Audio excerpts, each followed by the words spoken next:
فلا اقسم بمواقع النجوم، یہ لا جب آتا ہے پہلے تو وہ مخاطب کی بات کی نفی کرنے کے لیے، نے اٹ از لائک دیٹ، یہ نفی ہے۔ لا اقسم بیوم القیامہ، تمہارے خیالات غلط ہیں، میں قیامت کی قسم کھاتا ہوں۔ تو فرمایا فلا اقسم بمواقع النجوم، وقع یقع کے کیا معنی ہے؟ اور یہ سورت کون سی؟ واقعہ، اذا وقعت الواقعہ، وقع گر جانا، پڑ جانا، یہ ستاروں کے ڈوبنے کی جگہ ہے۔ فلا اقسم بمواقع النجوم وانه لقسم لو تعلمون عظیم، اور اگر تم جانو تو یہ بہت بڑی قسم ہے جو ہم نے کھائی ہے۔ اس وقت کا انسان کیا سمجھتا کہ ستارے کہاں جاتے ہیں، کہاں غروب ہوتے ہیں، کہاں گرتے ہیں؟ آج ہمیں معلوم ہے۔ سورہ حامیم سجدہ میں جو کہا گیا ہے سنریہم آیاتنا فی الآفاق وفی انفسہم حتی یتبین لہم انہ الحق، ہم انہیں اپنی نشانیاں دکھائیں گے آفاق و انفس میں، یہاں تک کہ یہ بات واضح ہو جائے گی کہ قرآن حق ہے۔ آج ہمیں معلوم ہے خلا میں بلیک ہولز ہیں، اور یہ بلیک ہولز بڑے بڑے ستاروں کے پچکنے سے، پچک جانے سے پیدا ہوئے، اور جب وہ بڑے ستارے پچکتے ہیں، جو خلا پیدا ہوتا ہے، ویکیوم، اس میں بڑی طاقت ہوتی ہے، اس کے پاس سے کوئی سیارہ، کوئی ستارہ گزر جائے اسے کھینچ لیتا ہے قبر کے اندر۔ یہ بلیک ہولز کا تصور۔ اسی لیے اللہ نے اس وقت کے لوگوں کے لیے کیا کہا؟ فلا اقسم بمواقع النجوم وانه لقسم لو تعلمون عظیم انه لقرآن کریم، یہ بہت باعزت قرآن ہے، فی کتاب مکنون، ایک چھپی ہوئی کتاب میں ہے، لا یمسہ الا المطہرون، اسے چھو ہی نہیں سکتے مگر انتہائی پاک ہستیاں۔ اس کے کیا معنی ہے؟ پہلی بات تو ہمیں معلوم ہو گئی، مراد فرشتے ہیں، بے ایدی سفرۃ کرام بررہ، اسی کی شرح ہو رہی ہے نا۔ اسی سے ایک فقہی مسئلہ نکالا گیا کہ بغیر وضو کے ہاتھ نہ لگاؤ، لیکن اس کا اصل مفہوم کیا ہے وہ سمجھیے۔ قرآن کی روح تک کوئی نہیں پہنچ سکتا جب تک کہ تزکیہ نفس نہ ہو گیا۔ اگر حب مال، حب دنیا، حب جاہ، حب شہرت، اگر یہ تمام محبت نے دل سے نکل نہ جائیں تو قرآن کی روح تک آپ کی اپروچ نہیں ہوگی۔ مولانا روم نے کہا ہے، اگرچہ ذرا میں سمجھتا ہوں کہ انہوں نے بہت سخت الفاظ استعمال کیے ہیں، ماز قرآن مغزہا برداشتے استخاں پیش سگا انداختے، ہم نے قرآن سے اس کا مغز لے لیا ہے، جو ایسنس ہے وہ کھینچ لیا ہے، ہڈی کا گودا جو ہے وہ ہم نے نکال لیا ہے، ہڈیاں ہم نے پھینک دی ہیں کتوں کے سامنے جو لڑ رہے ہیں۔ علم کلام کا مسئلہ ہے صفات حق حق سے جدا یا عین ذات، قرآن مخلوق ہے یا نہیں ہے، غیر مخلوق، اور بڑے بڑے ہو رہے ہیں اس کے اوپر، یہ کتے لڑ رہے ہیں ان ہڈیوں کے اوپر۔ ہم نے اس میں سے اصل شے نکال لی، وہ کیا ہے؟ اللہ کی محبت، اللہ کی معرفت، یہ ہے اصل شے۔ ماذ قرآن مغزہ برداشتے استخاں پیش سگا انداختے۔ تو جب تک انسان کا باطن پاک نہ ہو جائے وہ قرآن کے چھلکوں سے کھیلتا رہے گا، چاہے وہ کہنے کو مفسر ہو،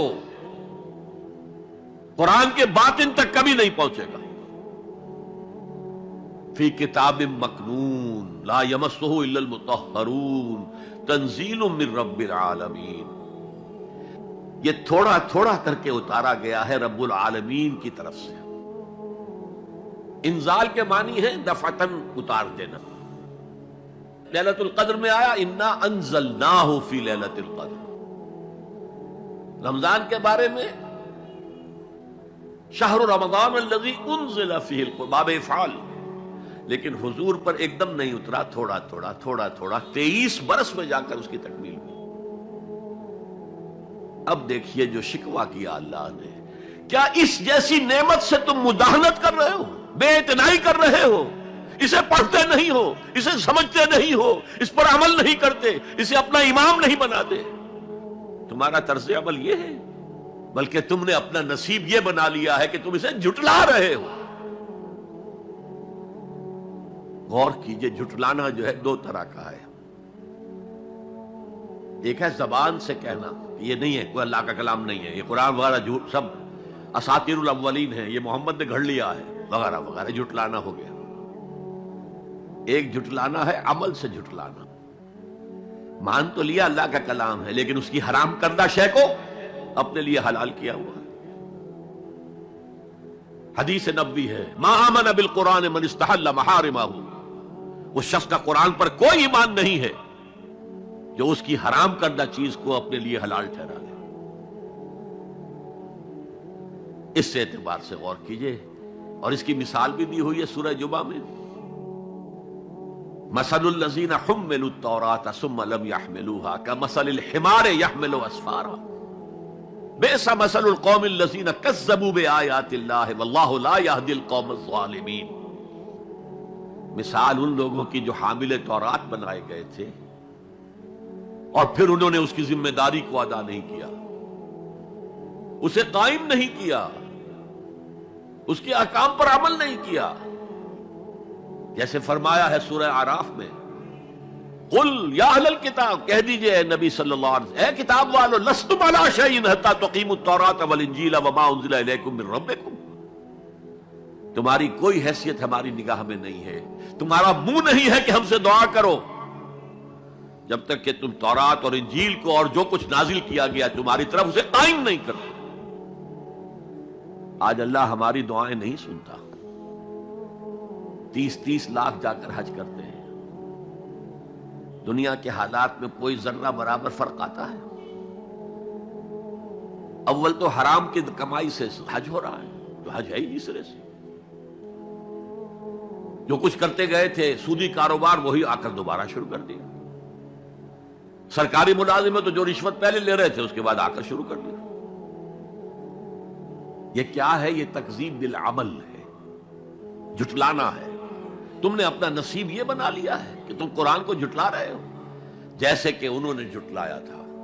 مثل الذین حملوا التوراۃ ثم لم يحملوها كمثل الحمار يحمل اسفارا، ان کی مثال ان گدھوں کی سی ہے جن پر کتابوں کا بوجھ لاد دیا گیا۔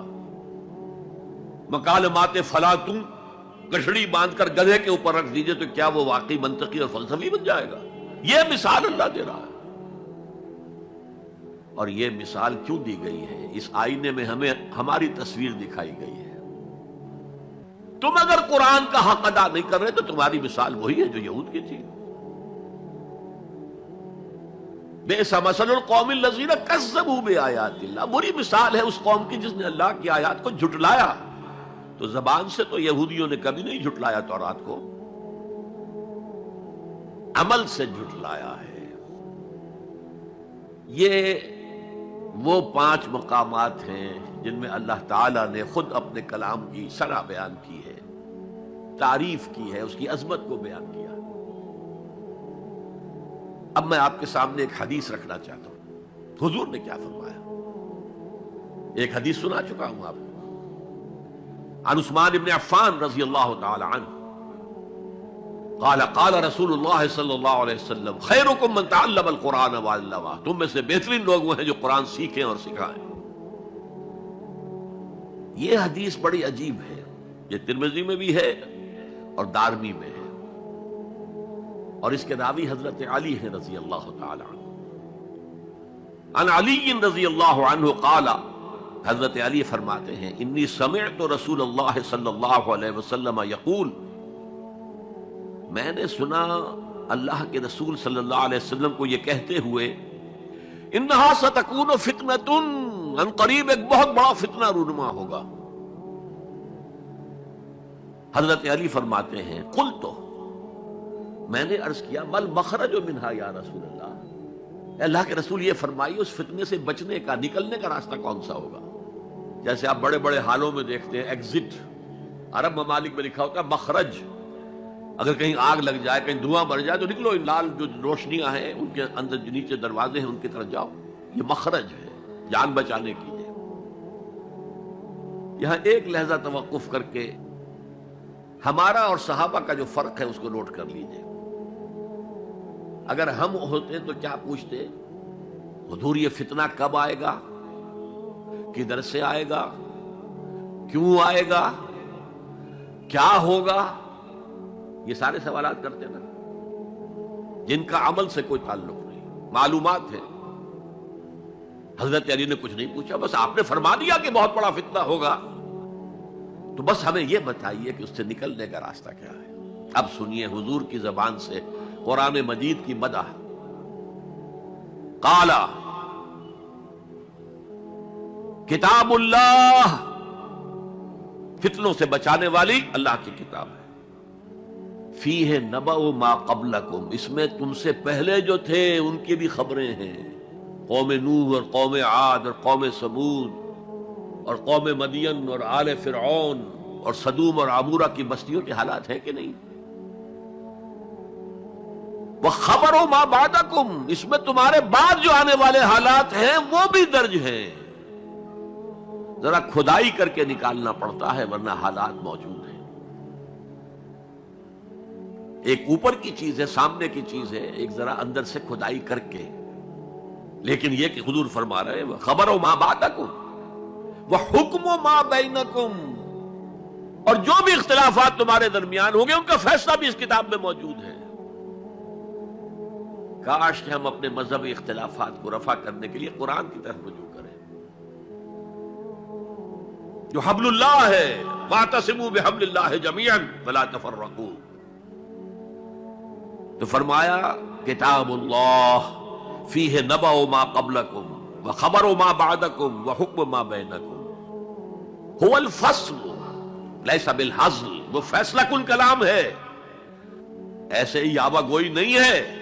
یہ قرآن کی آیات ہے. انہ لقول فصل وما هو بالحزل، سورہ طارق کے اندر آیا. طارق میں